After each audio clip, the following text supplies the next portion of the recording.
A quiet high school morning turns tense when students mock an aging black janitor, Mr. Lewis, for his scuffed shoes and worn uniform. Among the laughter stands Jake, the popular senior who leads the teasing without remorse. But behind Mr. Lewis's calm eyes lies a lifetime of stories and scars no one dares to ask about.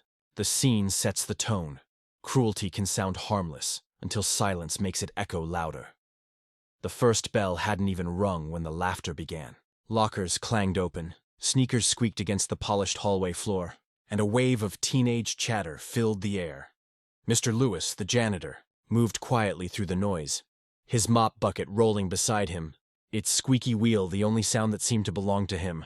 His uniform was faded at the knees, his shoes cracked at the soles, and yet he moved with a kind of dignity that didn't ask for attention. Jake leaned against the wall with his friends, a grin forming as Mr. Lewis passed by. "Yo, Mr. Lewis," Jake called out, loud enough for the hallway to turn. "When are you gonna get new shoes, man? Those things look like they've been through the Civil War." Laughter burst like fireworks. A few students doubled over. Some pulled out their phones. Mr. Lewis stopped, adjusted his cap, and gave a small smile. The kind that wasn't happiness but something else. Something that said he'd heard worse before. He didn't reply. He just went back to mopping, slowly, methodically. His reflection rippling in the wet floor like a shadow trying to stay unseen. Jake mimicked the man's limp walk. "Careful, Mr. Lewis. Don't trip over history." Another round of laughter. Even the teachers walking by pretended not to notice. The world, it seemed, had made peace with casual cruelty. For a second, though, just a second, Jake caught Mr. Lewis's eyes. They weren't angry. They weren't sad. They were tired. Deep, unshakable tired. The kind that comes from carrying too much for too long. It unsettled Jake, though he couldn't explain why. Later that afternoon, the hallway was quiet again. The posters fluttered on the walls, and the floor gleamed where Mr. Lewis had worked. Jake passed by alone this time. The laughter was gone, but the echo of it, that mocking sound, still seemed to hang in the air. He noticed something he hadn't before. Beside the janitor's cart sat a small photograph tucked into the mirror. A young man in a crisp military uniform, standing tall, proud, and unbroken. The same calm eyes stared back through the glass. Jake frowned, glancing around to see if anyone else noticed. No one did. No one ever did. He turned away, brushing it off, but as he walked down the hall, he couldn't shake the image. The picture, the shoes, the silence. For the first time, his own laughter didn't feel funny anymore. The bucket's squeak followed him faintly down the hall, like a ghost of the morning's cruelty, reminding him of something he hadn't yet learned, that respect doesn't always wear clean shoes.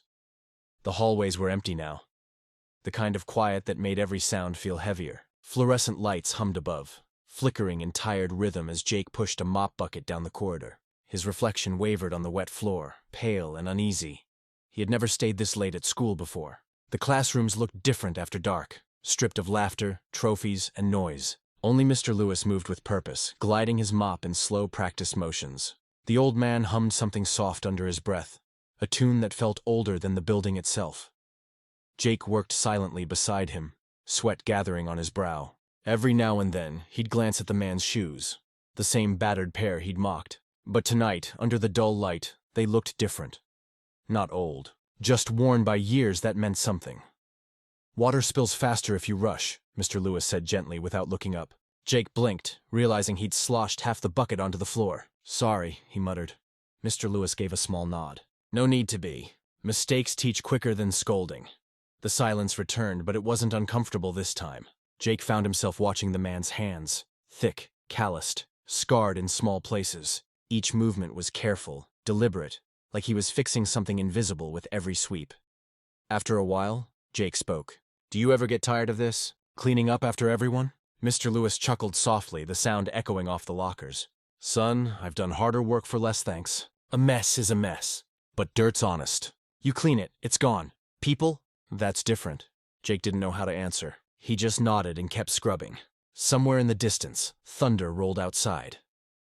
When the lights flickered again, Mr. Lewis leaned against his mop, looking toward the window. "Used to build things, you know. Houses, roads. Back when folks didn't mind shaking my hand after." Jake turned to him, unsure if he'd heard right.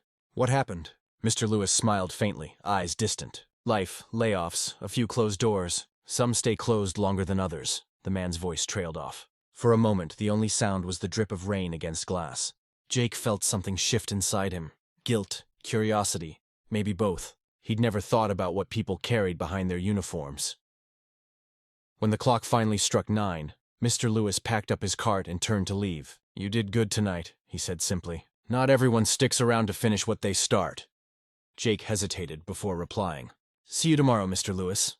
The old man smiled, a real one this time, and walked away, his reflection fading down the polished hallway. Jake watched the wet footprints glisten behind him, each one disappearing slowly, like the world had almost washed away its own shame. The storm rolled in before noon, heavy rain pelting the windows, thunder rattling the lockers like a warning from above. The school emptied fast, students rushing to buses, laughter fading under the downpour. But one light still glowed in the janitor's wing. Jake was there for detention again, wiping down desks in silence. He could hear the faint hum of Mr. Lewis's radio echoing through the hall, a soft jazz tune struggling to rise above the storm. It was comforting somehow, like proof the man was still here, still steady. Then, the music stopped. Jake frowned and stepped out into the hallway. "Mr. Lewis?" he called. No answer, only the low creak of the ceiling vent and the rumble of thunder outside. He followed the sound of dripping water toward the storage room at the end of the corridor. And that's when he saw him. Mr. Lewis was slumped against the wall, his mop lying beside him, one hand gripping his chest. His cap had fallen to the floor, and the rain that leaked through the cracked windows soaked his shoes until the water pooled around them. "Mr. Lewis." Jake dropped to his knees, panic rising in his chest. He fumbled for his phone, his hands trembling. "I'm calling for help. Just hang on, okay?" The old man stirred faintly, his breath uneven. No hospitals," he murmured. "Just help me sit up, son." Jake helped him against the wall, heart pounding. That's when he saw it. The torn leather of the man's shoe ripped open near the heel. Inside, something metallic glimmered faintly. Jake reached for it, unsure why. It was a small medal. Dulled by time, the engraving half faded. Alongside it, a folded photograph, edges worn soft from years of keeping. The image showed a young soldier in uniform, standing proudly beside 2 others, all smiling, all brave. Mr. Lewis's face was unmistakable, even decades younger. Jake's breath caught. You were in the army?" Mr. Lewis's eyes opened slowly. There was pride in them and sorrow. "A long time ago. I fought for a country that forgot my name when I came home." He gave a faint, weary smile. "Guess I kept the shoes 'cause they remember what I can't forget." The rain hammered harder outside, as if the world itself was listening. Jake looked at the medal again, at the scratches, the weight of it, and felt a lump form in his throat. All those jokes, the laughter, the cruel words, they suddenly felt heavier than the mop in his hand. He tightened his grip on the medal, a silent promise flickering behind his eyes. When the ambulance finally came, Jake stayed by his side, shoes soaked, eyes burning. He didn't care how it looked anymore. For the first time, he wasn't cleaning up a mess. He was standing in one. The morning after the storm felt unnaturally still. The sun had returned, but the air hung heavy, like the world itself was pausing to breathe. Students moved slower through the halls that day. No music from phones, no gossip bouncing off the lockers. Something had changed. By the time the first period bell rang, the intercom crackled to life. The principal's voice came through, calm but weighted. "Students, I have an announcement. Mr. Samuel Lewis, our school custodian for the past 23 years, will be retiring effective immediately. We thank him for his years of service." A few teachers looked down. Some students shifted in their seats. No one clapped. No one knew what to say. The man most of them never really saw was suddenly gone. Jake sat in the back row, the medal cold in his hand. He hadn't slept. Every time he closed his eyes, he saw Mr. Lewis lying on that wet floor, the photograph pressed to his heart. The nurse said he'd be okay. Exhausted, dehydrated, nothing more. But Jake couldn't shake the feeling that the man had carried something heavier than just work. When the bell rang again, Jake didn't go to class. He walked, past the cafeteria, past the trophy cases, until he reached the same hallway where the laughter had once echoed. The floor gleamed, polished, spotless, almost too clean. Mr. Lewis's cart was gone, but the faint outline of its wheels still marked the wax like a memory refusing to fade. The next thing Jake knew, the principal was calling for an all-school assembly. Students filled the gymnasium, talking quietly, unsure why they were there. The air felt tense, unspoken truths hanging above them. When Jake stepped onto the stage, whispers rippled through the crowd. He wasn't supposed to be there. He wasn't anyone special, but in his trembling hand, the metal caught the light.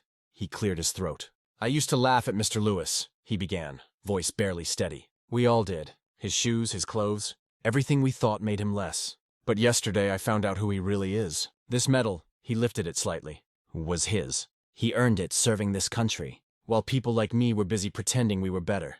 Silence spread like a wave. Even the teachers looked down. Jake took a breath, his eyes glassy but firm. "Those old shoes? They walked through more than we'll ever understand. They walked through war, through years of being unseen, through every insult we ever threw at him, and still kept walking." He placed the medal on the podium, the metal clinking softly. "We didn't deserve a man like him, but maybe we can start by remembering him right." The crowd didn't applaud. They just stood, quiet, motionless. And for once, that silence didn't feel empty. It felt like respect.